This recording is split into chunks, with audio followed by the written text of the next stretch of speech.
Many locals are soaking up a sunny Saturday across Friuli Venezia Giulia before temperatures take a sharp plunge on Saturday.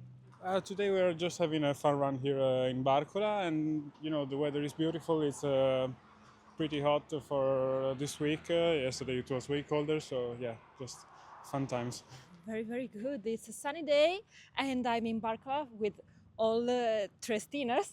So, very good. Thank you. The weather will be so good. And tomorrow I'm a little bit skiing with my little one. Today is a wonderful day, so we can walk on this side.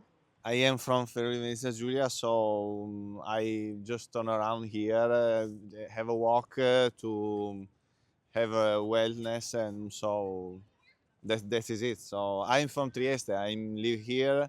I was born 48 years ago here, and I live always here. I love that zone, so that's it.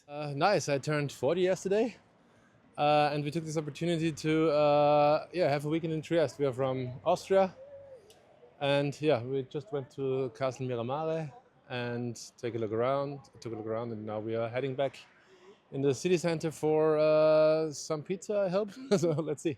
My weekend is going good. There's a sunny day, so we are enjoying the weather. And I'm with my grandmother, my boyfriend, and my mother. So I'll spending time with my family. And tomorrow, actually, I'm going to Gorizia, which is the city where my boyfriend was born. So yeah.